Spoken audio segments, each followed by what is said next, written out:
भोपाल में पीएम मोदी ने किया ग्लोबल इन्वेस्टर्स समिट का उद्घाटन। कहा, भारत तेजी से बढ़ने वाली अर्थव्यवस्था, भारत पर दुनिया भर में भरोसा बढ़ रहा। पीएम मोदी ने कहा, एमपी कृषि में भारत के टॉप राज्यों में है। पहले एमपी में लोग निवेश से डरते थे। एमपी में पहले कानून व्यवस्था खराब थी। पीएम मोदी ने कहा, मध्य प्रदेश ने बदलाव का दौर देखा है। एमपी में रोड, रेल, एयर नेटवर्क बढ़ा।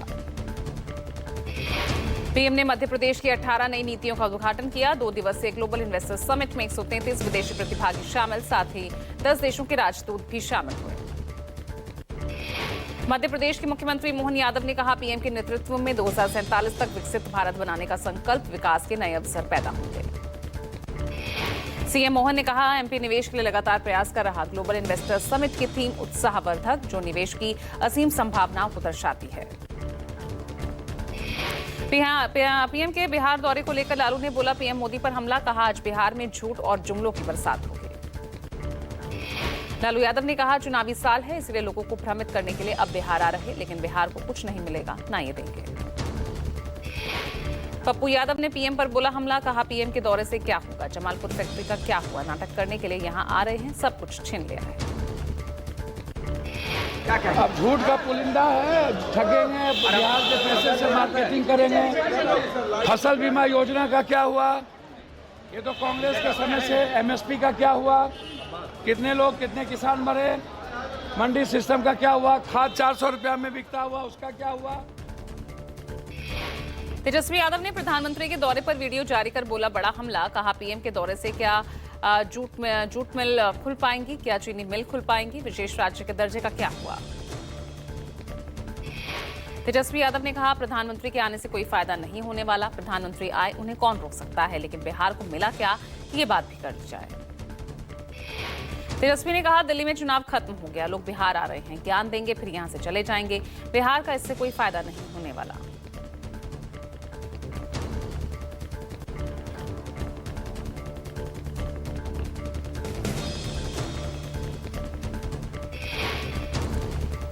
पीएम मोदी के बिहार दौरे को लेकर बोले तेजस्वी यादव। कहा, बिहार चुनाव है, इसलिए अब सब बिहार आएंगे। पीएम जब आते हैं तब जुमलेबाजी करते हैं।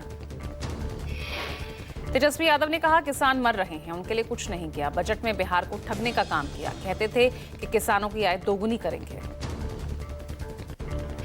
प्रधानमंत्री जो है चुनाव को देखते हुए हर बार आएंगे। प्रधानमंत्री आ रहे तो कोनो बेरोजगारी खत्म करने आ रहे हैं। प्रधानमंत्री आ रहे तो कोनो बिहार का गरीबी खत्म करने आ रहे हैं, पलायन रोकने आ रहे हैं। क्या प्रति व्यक्ति आय बिहार सबसे पीछे है, किसानों के आय में सबसे पीछे है। बिहार को इन्होंने दिया क्या, सौतेला व्यवहार किया। तेजस्वी यादव ने कहा, पीएम को बिहारियों से मतलब नहीं, ये लोग जनता को भ्रमित करने आ रहे हैं। बेरोजगारी, पलायन, गरीबी में बिहार नंबर 1 है। रोहिणी आचार्य ने पीएम मोदी पर हमला बोला। कहा, आज बिहार में फिर से जुमलों का तूफान आएगा, खोखले वादों, झूठे दावों की झड़ी लगेगी। रोहिणी आचार्य ने कहा, ठगुआ गठबंधन की अगुवाई करने वाले आएंगे, जुबानी गोले दागकर फिर से बिहार को ठग कर चले जाएंगे। रोहिणी आचार्य ने कहा, पूछ रहा बिहार कहां विलुप्त हो गया पूर्णिया का वो हवाई अड्डा जिसे चालू बताया गया था, कब पूरा होगा बिहार को विशेष राज्य का दर्जे वाला वादा। पीएम के बिहार दौरे से पहले प्रशांत किशोर का वार। कहा, बिहार में चुनाव है, इसीलिए अब पीएम को बिहार ही दिखेगा। अब अचानक उनको बिहार की चिंता हो गई है। चुनाव है तो प्रधानमंत्री को खाली बिहार ही दिखेगा, इसमें नई बात क्या है। प्रधानमंत्री को वही राज्य दिखते हैं जहां पर चुनाव होना होता है। अब अचानक से उनको बिहार की चिंता होगी, बिहार की समस्याओं की चिंता होगी। पीएम के दौरे को लेकर चिराग पासवान ने कहा, जो बातें पीएम ने लोकसभा चुनाव के दौरान की, वो सब वादे पूरे किए जा रहे। देश का तीसरा निफ्टम बिहार में खुलने जा रहा। जो वादे प्रधानमंत्री जी ने लोकसभा चुनाव के दौरान बिहार की जनता से किए थे, एक करके उन तमाम वादों को पूरा करने का कार्य प्रधानमंत्री जी के द्वारा किया जा रहा है। तीसरा निफ्टम जो खुलेगा वो बिहार में खुलने जा रहा है। बिहार कांग्रेस के प्रभारी कृष्णा अलवारू पटना पहुंचे। पीएम मोदी के बिहार दौरे पर कहा, प्रधानमंत्री आए और जाएं, कांग्रेस पार्टी का काम चालू रहेगा। बिहार विधानसभा चुनाव को लेकर कांग्रेस पार्टी मजबूत है, आगे मिलजुल कर रणनीति बनाएंगे। अभी चर्चा चल रही है, लोगों से मिलकर रणनीति बनाएंगे। कांग्रेस पार्टी मजबूत है और आगे मिलजुल के रणनीति बनाएंगे। रणनीति जब बनाएंगे तब आपसे बता सकूंगा कि क्या है। दिल्ली में आज से पहला विधानसभा सत्र का आगाज। सीएम रेखा गुप्ता ने ली विधायकों की शपथ। बदला दिल्ली विधानसभा में scene. Pro tem speaker Arvinder Singh Lovely दिला रहे हैं शपथ। सभी नवनिर्वाचित विधायक ले रहे हैं शपथ। प्रोटेम स्पीकर चुने गए अरविंदर सिंह लवली, उपराज्यपाल वीके सक्सेना ने पद की शपथ दिलाई। स्थायी स्पीकर का चुनाव तक पद पर रहेंगे लवली। सत्र से पहले झंडेवालान मंदिर पहुंची सीएम रेखा गुप्ता। सीएम ने झंडेवालान देवी मंदिर जाकर पूजा अर्चना की।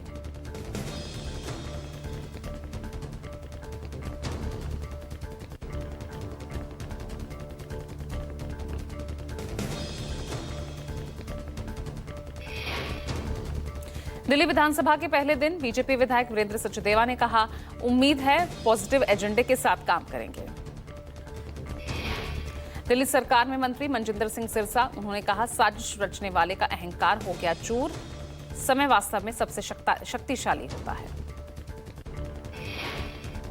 दिल्ली के मंत्री मनजिंदर सिंह सिरसा ने कहा, आज एक नया अध्याय लिखने का मौका है। दिल्ली को दोबारा से विकसित दिल्ली बनाया जाए। मनजिंदर सिंह सिरसा बोले, दिल्ली से जैसे आपदा को निकाला, अब दिल्ली से गंदगी को निकालना है, यमुना साफ करनी है। ये नया इतिहास आज के दिन लिखा जाएगा। दिल्ली सरकार में मंत्री कपिल मिश्रा ने कहा, आज ऐतिहासिक दिन है। जिन लोगों ने दिल्ली के साथ धोखा किया, उनको दिल्ली की जनता ने बता दिया कि दिल्ली की असली मालिक दिल्ली की जनता है। विधानसभा सत्र शुरू होने से पहले बोली विपक्ष की नेता आतिशी, कहा, दिल्ली की जनता की आवाज बुलंदी से विधानसभा में उठाएंगे। देखिए, आज से दिल्ली विधानसभा का नया सत्र शुरू हो रहा है। दिल्ली के लोगों ने हमें विपक्ष की जिम्मेदारी दी है और हम दिल्ली के लोगों की आवाज बुलंदी से विधानसभा में उठाएंगे। आतिशी ने कहा, बीजेपी ने दिल्ली वालों को वादा किया था कि पहली कैबिनेट की बैठक में हर महिला को 2500 रुपए प्रति माह देने की योजना पास होगी, लेकिन वो अभी तक नहीं हुई। इंदिरा गांधी पर टिप्पणी मामले में सियासी संग्राम। राजस्थान विधानसभा में पिछले 4 दिन से धरने पर डटे हैं कांग्रेस के विधायक। विधानसभा में विपक्ष के नेता टीकाराम जूली ने कहा, हम इंतजार कर रहे हैं, सरकार आएगी और हमसे बात करेगी। बीजेपी के मंत्री बाल मुकुंद शर्मा ने कहा, दादी करने से कांग्रेस को आपत्ति है। आज से दादी नहीं कहेंगे, दादी हमने नाम आदर से दिया। आज के बाद हम इंदिरा गांधी कहेंगे। सनातनी नहीं है। आपकी नजर में क्या नहीं होने से इनको दादी दादा ये चीजों से आपत्ति है साहब। इनको राम राम से, दादी से, दादा से, जीजी से ये इनको आपत्ति है। इनको तो कुल मिला के बस 4 लोग पसंद है। अगर आप पिछले बीजेपी सांसद अनुराग ठाकुर जम्मू स्थित बीजेपी कार्यालय पहुंचे। कहा, 2047 तक भारत विकसित राष्ट्र के रूप में उभरे। बहुत से पहलुओं को ध्यान में रखते हुए बजट को लाया गया।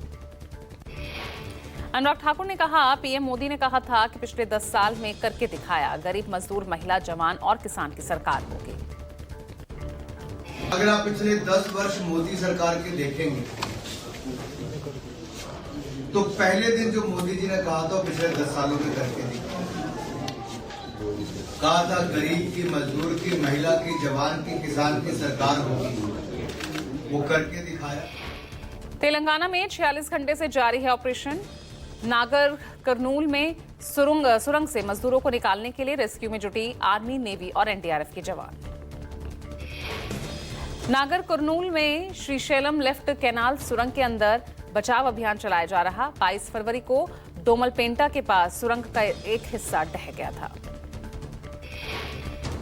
टनल में फंसे हैं 8 लोगों की जिंदगी बचाने की जद्दोजहद तेज। पानी भरने से मुश्किलें बढ़ी।